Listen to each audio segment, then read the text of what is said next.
चंद्रमा, जिसे हम बहुत ही प्यारा ग्रह मानते हैं, जो रात के समय हमें दिखाई देता है। चंद्रमा और सूरज दो ग्रह ऐसे हैं जो साक्षात हमें दर्शन देते हैं। इसलिए चंद्रमा का मजबूत होना बहुत ज़रूरी है, क्योंकि चंद्रमा अगर व्यक्ति के जीवन में मजबूत स्थिति में है तो ऐसे में वो हर कार्य करने में सक्षम होता है। चंद्रमा हमारे मन का कारक है और रात का राजा माना गया है। कुंडली में चंद्रमा की मजबूत स्थिति आपके करियर में, आपकी ज़िंदगी में, आपके घर परिवार में सुख शांति लेकर आती है। ज्योतिष में चंद्रमा को बहुत महत्वपूर्ण माना जाता है। चंद्रमा व्यक्ति को सुख और समृद्धि देता है। चंद्रमा पृथ्वी की परिक्रमा 27 दिन में पूर्ण कर लेता है। इतने ही समय में यह अपनी धुरी पर एक चक्कर लगाता है। 15 दिन तक इसकी कलाएं क्षीण होती हैं और 15 दिन तक ये बढ़ता है। बिल्कुल इसी प्रकार से हमारे मन की क्रियाएं भी कार्य करती हैं। जैसे जैसे चंद्रमा बढ़ता है, घटता है, उसी प्रकार से हमारा मन भी प्रतिक्रिया करता है। कभी हम दुखी होते हैं, कभी हम सुखी होते हैं, कभी हमें अच्छा महसूस होता है और कभी हमें बुरा महसूस होता है। इसीलिए चंद्रमा को मन का कारक कहा गया है, क्योंकि जिस तरह से ये रुकता नहीं है, बढ़ता और घटता रहता है, उसी प्रकार से हमारे मन के भाव भी कभी रुकते नहीं हैं, हमेशा बढ़ते घटते रहते हैं। इसीलिए चंद्रमा को माना जाता है कि ये 16 कला संपूर्ण है। चंद्र को देवता भी माना गया है। चंद्र देवता हिंदू धर्म के अनेक देवताओं में से एक माने गए हैं। उन्हें जल तत्व का देव भी कहा जाता है। चंद्रमा की महादशा 10 वर्ष की होती है। चंद्रमा के अधिदेवता अप और प्रत्यधिदेवता उमा देवी हैं। भागवत के अनुसार चंद्रदेव महर्षि अत्रि और अनुसुआ के पुत्र हैं। इनको सरोमय भी कहा गया है। 16 कलाओं से संपूर्ण होने के कारण अन्नमय, मनोमय, अमृतमय पुरुष स्वरूप भगवान कहा जाता है। तो इसलिए चंद्र का महत्व बहुत बड़ा है। आज हम जानेंगे कि अगर आपकी कुंडली में चंद्रमा की स्थिति कमजोर है तो ऐसे चंद्रमा को मजबूत कैसे किया जा सकता है। आपकी कुंडली में अगर चंद्रमा कमजोर है तो बहुत सी स्थितियों में आप कमजोर रह जाएंगे। क्या आप जानते हैं, प्रजापितामह ब्रह्मा ने चंद्र देवता को बीज, औषधि, जल और ब्राह्मणों का राजा बनाया। चंद्रमा का विवाह राजा दक्ष की 27 कन्याओं से हुआ। ये कन्याएं 27 नक्षत्रों के रूप में भी जानी जाती हैं, जैसे अश्विनी, भरणी, कृतिका, रोहिणी। ये सब वो नक्षत्र हैं जो हम ज्योतिष में देखते हैं। चंद्रदेव की पत्नी रोहिणी से उनको एक पुत्र मिला जिसका नाम बुध है। चंद्र ग्रह ही ऐसे देवता हैं जो पितृ, यक्ष, मनुष्य, भूत, पशु, पक्षी और वृक्ष आदि के प्राणों का अयापन करते हैं। ज्योतिष में चंद्र का एक विशेष स्थान कहा गया है, क्योंकि चंद्रमा 9 ग्रहों में महत्वपूर्ण ग्रह माने गए हैं। ये मन, माता, मानसिक स्थिति, मनोबल, द्रव्य वस्तुओं, यात्रा, सुख शांति, धन संपत्ति, रक्त, बाईं आंख और छाती के कारक माने गए हैं। इसलिए इनका मजबूत होना बहुत जरूरी है। अगर चंद्रमा कमजोर स्थिति में हो तो इन सभी जगह पर जहां जहां ये कारक ग्रह माने गए हैं उन सभी में तकलीफ महसूस हो सकती है।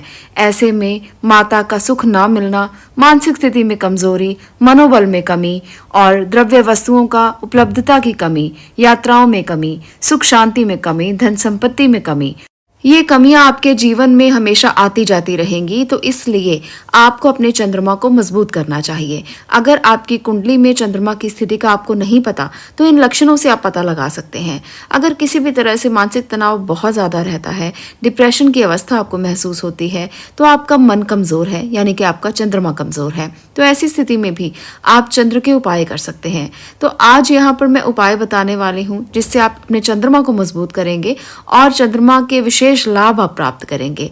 ये सारी चीजें जो मैंने आपको बताई हैं वो इसी कारण से बताई हैं ताकि आप जान सकें कि इसका महत्व कितना बड़ा है। चंद्रमा का हमारे जीवन पर बहुत गहरा प्रभाव है। सूर्य और चंद्रमा ही 2 प्रत्यक्ष ग्रह हैं जिनका हमारे जीवन पर सीधा बहुत ज्यादा प्रभाव पड़ता है। तो इसलिए इन दोनों ग्रहों को मजबूत करना जरूरी है। और चंद्रमा की बात तो मन से जुड़ जाती है, तो यहाँ पर मजबूती के कारण और भी ज्यादा हो जाते हैं, क्योंकि आप अगर इसे मजबूत करेंगे तो मन की अवस्थाएं मजबूत होंगी और ऐसे में आप सभी कार्य करने में संपन्न होंगे। जब आपका मन ठीक रहता है तो आपका हर कार्य करने को दिल करता है, मन करता है और आपकी स्थिति मजबूत दिखाई देती है। आप एक ऐसी स्थिति में होते हो जब आप अपने आप को बैलेंस्ड यानी कि संतुलित महसूस करते हो। तो जीवन का संतुलन चंद्रमा से आता है। चंद्रमा कमजोर हो तो व्यक्ति छोटी छोटी बातों से परेशान होने लगता है। हर ग्रह का व्यक्ति के जीवन पर प्रभाव अलग अलग होता है, परंतु चंद्रमा का प्रतिकूल प्रभाव इंसान को बहुत कमजोर करता है। उसके दिमाग पर इसका दबाव महसूस होता है, मानसिक रूप से कई बीमारियों का वो शिकार हो सकता है। तो ये उपाय आप जरूर करें अगर ऐसी ही किसी समस्या से आप भी ग्रसित हैं। अगर आपको ब्लड प्रेशर, खांसी, जुकाम बहुत ज्यादा रहता है, गलत फैसले आप करते हैं, आपको ऐसे समझ में नहीं आता कि आप अपने फैसले मजबूती से कैसे लें, बात बात पर आपका मन कमजोर हो जाता है और आपके निर्णय सही नहीं रहते, तो ये सारे उपाय आप भी कर सकते हैं। नियमित रूप से बरगद के पेड़ की जड़ में पानी डालना, बरगद के पेड़ को सींचना और उसकी पूजा करना चंद्रमा को मजबूत करने का एक बहुत ही अच्छा उपाय है। आपके घर के पास अगर कोई बरगद का पेड़ है तो आप सोमवार के दिन वहां पर जाएं, उसे पानी दें, उसे जल दें और उसे पूजा करें। चंद्रमा को आप मजबूत कर पाएंगे। ये बहुत ही अच्छा उपाय है। चंद्रमा इससे बहुत ज़्यादा प्रसन्न होते हैं क्योंकि बरगद जो है वो भगवान शिव का रूप माना गया है और भगवान शिव की आराधना से चंद्रमा मजबूत हो जाते हैं। इसके साथ साथ आप मोती धारण कर सकते हैं। इसको धारण करने से भी चंद्रमा की स्थिति मजबूत हो सकती है। आपको चंद्रमा को मजबूत करने के लिए देर रात तक कभी नहीं जागना चाहिए। कुंडली में अगर कमजोर है चंद्रमा तो ऐसे व्यक्तियों को कभी भी देर रात तक नहीं जागना चाहिए। आप अपनी रात को सोकर बिताएं। ऐसा करने से चंद्रमा की स्थिति अच्छी रहती है।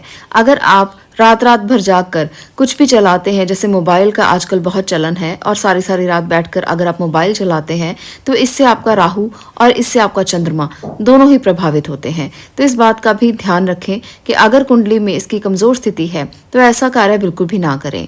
पूर्णिमा का व्रत रखने से और शिव की आराधना करने से चंद्रमा मजबूत हो जाते हैं। तो पूर्णिमा का व्रत जरूर करें अगर आप अपने चंद्रमा को अच्छा करना चाहते हैं और शिव की आराधना जरूर करें। ये करने से आपको बहुत लाभ मिलेगा। अगला जो उपाय है वो आपकी मातृ पक्ष से संबंधित है। अगर आप मातृ पक्ष से यानी कि आप अपनी माँ, मामा, मासी, जो भी आपके मातृ पक्ष से संबंधित हैं, उन रिश्तेदारों से थोड़ी सी चांदी लेकर उसकी ईंट बनवाकर अपने पास रखते हैं तो इससे आपको लाभ मिलेगा। अगर आपकी माँ है तो आप माँ से भी ये चांदी की ईंट लेकर घर में रख सकते हैं। चांदी की ईंट का संबंध यहाँ पर बहुत बड़ी ईंट से नहीं है, बल्कि सामर्थ्य के अनुसार मिली हुई चांदी से है। अगर आपका सामर्थ्य बहुत अच्छा है तो आप अपने सामर्थ्य के अनुसार ईंट बनवाकर रख सकते हैं। ऐसा करने से चंद्रमा धीरे धीरे मजबूत होना शुरू हो जाएगा। सफ़ेद चीज़ों जैसे पानी, दूध, चावल, इन चीज़ों का आप ज़्यादा से ज़्यादा सेवन करें अगर आपका चंद्रमा मजबूत स्थिति में है। और अगर आपका चंद्रमा छठे, 8वें, 12वें भाव में बैठा हुआ है तो आप इन चीज़ों का दान कर सकते हैं। ऐसा करने से भी चंद्र मजबूत होते हैं। चंद्रमा को अर्घ देना पूर्णिमा के दिन बहुत ही उत्तम उपाय माना जाता है। ऐसा करने से भी आपको बहुत लाभ मिलता है। तो ये जो चंद्रमा को अर्घ देना है वो किस प्रकार से देना है इसका भी ध्यान रखें। पूर्णिमा की रात्रि में जब चंद्रमा पूर्ण रूप से दिखाई दे उस समय पर आप चंद्रमा को अर्घ दें। और आपने अर्घ कैसे देना है, आप एक चांदी का लोटा ले लें। अगर चांदी का लोटा उपलब्ध नहीं है तो ऐसे में आप स्टील का बर्तन भी ले सकते हैं। उसमें आप गंगा जल डालकर थोड़ा सा पानी डाल लें और उस पानी में थोड़े से चावल और चीनी डाल लें। अब आपने चंद्रमा को अर्घ देना है और चंद्रदेव से ये प्रार्थना करनी है कि वो आपके मन की स्थितियों को मजबूत करें, आपका चंद्रमा अच्छा हो जाए, आपके चंद्रमा से जो जो लाभ आपको मिल सकते हैं वो पूर्ण रूप से मिले। आप अपने आप को चंद्रमा की रोशनी के नीचे थोड़ी देर के लिए बैठने के लिए भी प्रेरित करें। पूर्णिमा की रात्रि जब आप अर्घ दें थोड़ी देर के लिए चंद्रमा की रोशनी के नीचे जरूर बैठें और 5-7 मिनट, 10 मिनट अगर आप बैठेंगे तो आपको इसके विशेष तौर पर लाभ मिलेंगे और आप चंद्र ध्यान भी कर सकते हैं। चंद्रमा की तरफ किया गया त्राटक आपकी जिंदगी में बहुत बड़े बड़े लाभ लेकर आ सकता है। अगर आप हर पूर्णिमा पर चंद्र त्राटक करते हैं तो उसकी रोशनी से आपका शरीर पूरी तरह से ऊर्जावान हो सकता है और इस ऊर्जा से आप अपनी जिंदगी को बदल सकते हैं, क्योंकि जब आप ऊर्जावान होते हैं तब आपका चंद्रमा मजबूत होता है और आप अपने जीवन में वो फैसले कर सकते हैं जिसके लिए आप कभी भी कंफ्यूज हो जाते थे, जो आपसे कभी हो ही नहीं पाते थे। आप कमजोर पड़ जाते थे। जब जीवन के बड़े बड़े निर्णय लेने का समय होता है, अगर इंसान उस समय पर कमजोर हो जाए तो ऐसे में चंद्रमा बहुत कमजोर स्थिति में है, ये मान लेना चाहिए। क्योंकि बड़े बड़े इंसान जब बहुत बड़े बड़े फैसले करते हैं तो मान सकते हैं कि उनका चंद्रमा कितना मजबूत होगा और कितने अच्छे तरीके से वो हर फैसले को पूरा भी कर पाते हैं। क्योंकि जब आपने फैसला लिया तो उसको पूर्ण करने का हक भी आपका है। तो अगर आप भी अपनी जिंदगी में बड़े बड़े निर्णय करना चाहते हैं, बड़े बड़े कार्य करना चाहते हैं और अधिक से अधिक धन कमाना चाहते हैं, तो ऐसे में आपको इन सब उपायों को करके जरूर देखना चाहिए। आपको ये अवश्य लाभ देंगे। अगर आप इन उपायों को करते हैं और इससे आपको लाभ प्राप्त होता है तो इसके अनुभवों को दूसरों से शेयर भी जरूर करें, क्योंकि ये दूसरों की जिंदगी बदलने में भी मददगार हो सकते हैं। तो आज के लिए इतना ही। अगर आपको ये वीडियो पसंद आई हो तो इसे लाइक अवश्य कर दें, शेयर करें और चैनल को सब्सक्राइब जरूर करें। मैं मिलती हूँ अगली वीडियो में अगले विषय के साथ। आपका इसे देखने के लिए धन्यवाद।